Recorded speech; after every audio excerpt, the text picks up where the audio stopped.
Hi, welcome to the Also Called podcast, where we're asking hard questions about our place in this hectic world.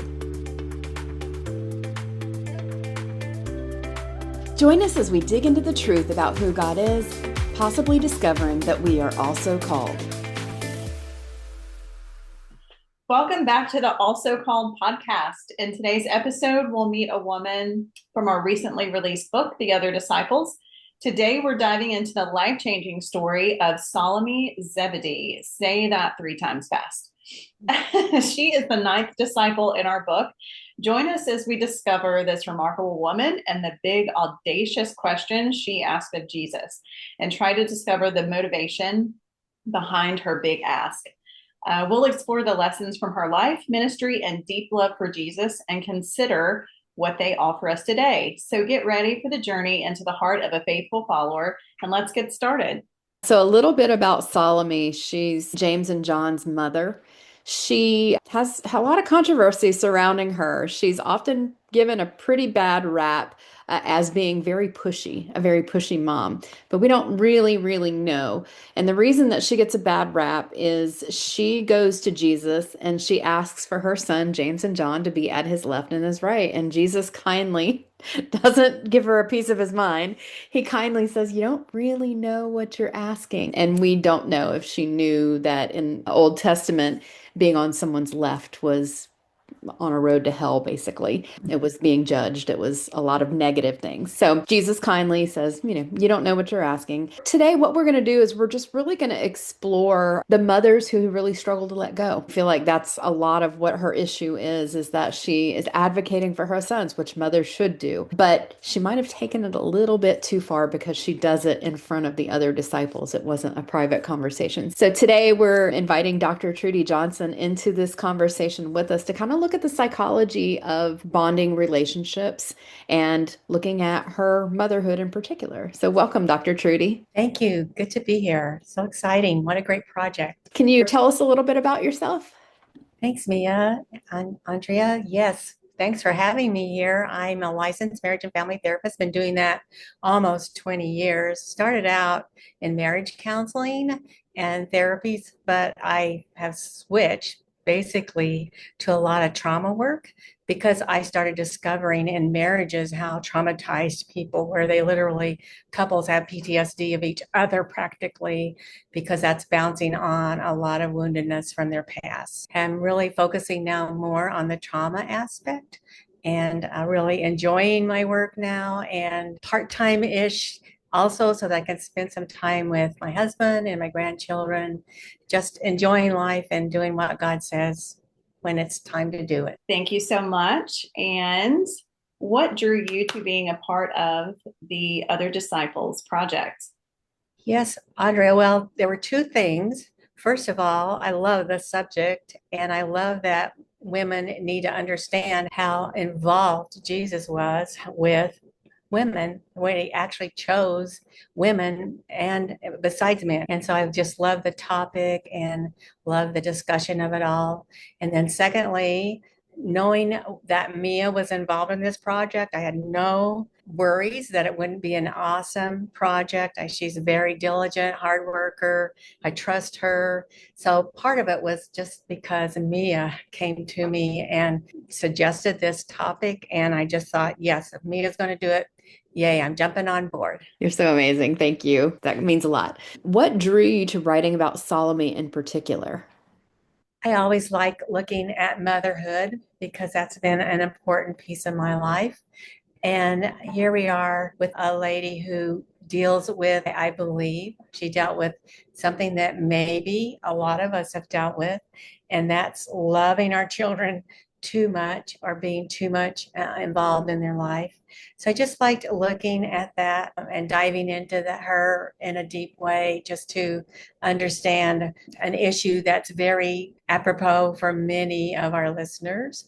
It's really hard to not to get over attached to our children, but we don't want to do that because that's actually going to hurt them. As a teacher for 10 years, I could really see the students whose parents didn't allow them to do things for themselves. So by the time they got to me in their college career, you could see they were really struggling with the freedom and or struggling with how to take care of themselves because they had been so cared for in their past. So it's a very timely topic. Yeah, and I'm moving into that season. This has been my first year of being an empty nester. So transferring, from being that parent who is involved to transitioning to them living their own lives and having to let them deal with the consequences of their choices. So, all right, Dr. Trudy, what did you enjoy most about writing about Salome? Well, it's intriguing to look at topic from the view of actually the more information that we have nowadays. Something that we didn't know about when they were actually writing the story, and that would be something called emotional incest, which we'll talk about. Looking at her life and the way that she motherhood from those eyes of loving too much and being too over involved. So I enjoyed just being able to look through that lens, biblical story that we can actually have more insight into because of the information that we have now in our modern day world. It's hard to hear that word incest. It has such a negative attachment to it. So let's talk a little bit about first breaking it down. What is attachment? Attachment is the greatest need that God knew that we had. First of all, He wants us to attach to Him, but we would learn that through our attachment with others. And if you think about it, Adam walked with God in the garden. He was in a perfect world, and God realized, whoa, it's not good for him to be alone. And that not good there in Greek actually means bad. So God realized it's bad for us to be alone. We need relationship. We need secure attachment.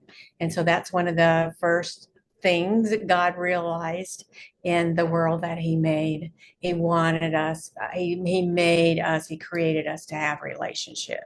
I can't wait to talk about this. Tell us how attachments form. It's really fascinating. We are so fearfully and wonderfully made. The attachment process begins at around 12 weeks of a baby's life, happens through eye contact. So that's why in communication, eye contact is so very important for couples. Mom looks down into baby, and baby looks up into mom's face. Literally through that eye contact, it begins forming their frontal lobe for attachment. Those neural network systems actually start getting created from eye contact with mom. So if mom is really distracted, if there's a lot of children, if it's just crazy chaos, she might not be gazing into baby's eyes to give baby message. You're so wanted. You're so welcome. We're so delighted with you. We're so glad to see you. And so literally with our eyes. So that attachment process actually starts at 12 weeks. The kind of very interesting thing, many times at 12 weeks, that's when mom goes back to work. Now baby is with caretaker. So you can imagine, and not to put that guilt on any working mom at all, please, but it is just an interesting concept. I am just fascinated by this. And I had my first child when I was a month away of turning 20. And I think it should be required if you're going to public school that you have to take an early child developmental class, because I'm starting to learn about attachments now and how they affect our relationships. And therefore, it trickles down into how you parent your children. And it affects how those attachments are. Tell us a little bit about the different types of attachments, because the types of attachments that we form in early childhood, we carry those responses with us throughout life. Unless we do some serious internal work, we're going to go into this habitual response. So tell us about the different types of attachments. Correct. There are 4 main types of attachment. And you're so right. I'm like applauding you. If parents could have more information about how this all works. So, whenever children have secure attachments, that means in their adulthood, they'll be able to function in relationships. So, secure attachments are what they suggest. Persons can just feel secure. They're able to flow back and forth in a relationship without constantly reacting and second guessing or with any emotional stress. Relationships should be like Holy Spirit and God. It's flowing back and forth. We're flowing, not this manipulated, how do I feel safe in this? So secure would be our wish for everyone, our hope, but that's probably not going to happen. The next attachment type is avoidant, which is exactly what it suggests. Avoidant attachment means I have a lot of fear about being close. And so that means that child, or if anyone has an avoidant attachment, they don't do conflict, they don't do anger. Anytime it feels like a lot of emotion, they're just fine getting out of there. So really, before we get married, this should so be explored for couples of what is your attachment style, because that avoider, when there's any kind of conflict, they are going to be gone. And then if that other person has an unsecure attachment, they've just been abandoned. It's going to be not good in the marriage. So avoidant means a lot of fear, very fear-based. Ambivalent is also just exactly what it sounds like. That is, I can take or leave it. I'm just fine on my own, and you should be fine on your own. So I don't have needs from you, you don't have needs from me, and just we're fine without any needs. And this is different than avoidant. It's more fear-based. I'm going to get out of here. Ambivalent is like, stop depending on me. I'm not depending on you. And so just perfectly fine without too much attachment. Then we have the disorganized, which is probably the most difficult, because this style, there's a deep desire to be emotionally attached and intimate, but constantly worrying, where do I stand? I say that you're taking emotional temperature.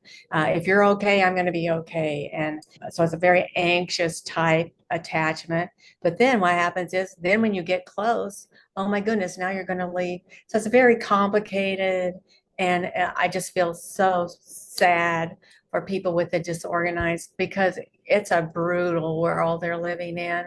They desperately want attachment, but it's so fearful. As much as we can, if we can help our children be secure in attachment, that would be our prayer. Absolutely. I can't imagine the insecurity of not having that safe place to go, even if it's with just mom or with just dad, how that anchors your whole life and just how you see reality. I love that. So, the other end of this spectrum is what we're talking about with Salome. Can you tell us a little bit about what emotional incest is? I just refer to it as parents who love too much. And maybe that sounds a little bit better, not so shocking, really. So there's something it's called the love hormone, and it really works in relationships. Oxytocin is actually a hormone that gets activated in attachment. And oh wow, it just gives it, that's the I'm in love feeling. So it's a feeling of contentment and security. And that's often, again, that's where we are when we're in love. Unfortunately, this is a little FYI, that deep oxytocin can only last about 11 months in a couple relationship. So about the time they're getting engaged, that drops off. And now they think, oh, I'm marrying the wrong person. So that's a little side note. So what happens is, in emotional incest, that parent is too overly attached to the child. They have that hormone actually activated, so they're unable to unattach. It just feels so desperately hard to unattach whenever they're loving too much, and because of the natural process that God wants us to launch our children and not be that attached to them in adulthood. Does that come from the parent needing to be needed? Where does that Correct. come from? Yes, usually it's two things, I believe, from their own disorganized attachment. Now they have a little experiment in attachment that can't escape. And so now they have the perfect answer to this fear about attachment. So as a child grows and we're interacting with them, we're totally in control of attachment, and it's just wonderful. And so there could be that. Along with that can be a spouse MIA. If that mother isn't getting any emotional buy-in from their husband, then they're going to get all that their emotional tank filled from their children. It could also start maybe a disorganized attachment in the child if they're pouring everything into this child. I can also imagine that that child feels like they have to meet a certain expectation to continue to receive that love. So it just kind of seems like, again, my recommendation for all kids in public schools to have a child development class is because I certainly needed it because I'm learning all this stuff now that my children are adults and we're trying to figure out adult relationships, and I'm trying to get myself right because hopefully my children will allow me to be in my grandchildren's lives. Exactly. It's a very tough road to walk. And that empty nest, all of a sudden, wow, how's my love tank going to get filled now? Empty nest, all of a sudden, wow, how's my love tank going to get filled now? Yeah. So tell us, when this relationship, when does it become unhealthy? It seems like it could lead into a codependency, or if it's what do they call it? Like helicopter parent, Mhm. are they preventing their child from experiencing things that's going to develop character? Tell us when it starts to become unhealthy. Yes, well, it could be, as you say, all through childhood, whenever it's helicopter for sure. The one way, the guaranteed way we learn is by failing. Whenever we ourselves fail at something, then hello, okay, I'm not going to do that again. Failing helps us learn and go through the natural progression of maturing and developing. And so when parents won't let their children fail, or as Mia says, even as you mentioned, children unable to even care for themselves, then we're hurting them. And so just I guess for all parents to kind of do a check. Am I letting my child own their own emotions? There's something called cheerleader mom, in that children can't even have negative emotions. Oh no, are you sad? Oh no, you have to be happy. And that's not realistic in life. I taught a class one time for our faculty, and one of the things I found in my research was a snowplow parent. It's when they push every obstacle out of the child's way, emotionally, physically. And it was talking about how, children are like butterflies in a cocoon. They have to break out themselves. They have to struggle because the butterfly scratches against the chrysalis and it actually scrapes things off of them and builds up things for that butterfly to come out and fly. And what they were saying in that research is that snowplow parents, which are kind of like helicopter parents, but to the next level, not allowing their children to hurt physically, emotionally, or work through problems for themselves actually hinders their growth and their capacity to become what God called them to be. Let's switch gears. What's happening physiologically in our brains? You had talked about oxytocin, but can you go a little further with that? Yes, well, there is that oxytocin that creates attachment, but it's also unfortunately tied to love. So it feels like then whenever that child by default, they have to go to college. That's what we've been preparing for all these years. Then when they are naturally not in mom's space, she's feeling like that she's not loved anymore. And that's when it gets pretty dangerous. That's just going to hurt both mom. We're beating up moms, I guess, for the most part. It's going to hurt the parent and the child because just the love piece of it becomes unnatural and not healthy. So, Dr. Trudy, after you did a deep dive into Salome's story, um, what makes you believe that this is something that she may have struggled with, an unhealthy attachment to her sons? Oh my goodness. So I don't know if she had that love thing going on because apparently she was following them in their ministry, which that'll be, I hope she was following Jesus, but I think she was more following her sons. And so I think her over involvement to the point of not having that boundary of realizing who Jesus was and what she's actually asking of him. I mean, I don't know, call me crazy, but if I went to my son's work and asked his boss, can you please give him oh my goodness. So it just shows that was just kind of a natural thing that she undertook. What did you learn from Salome's story? It was a good reminder for me dealing with adult children. It's just so easy to get over involved in their lives and you want to fix everything. It's so hard to just pray about it and not make there's a cardinal rule when we're dealing with adult children, and that is unsolicited advice always comes across as criticism.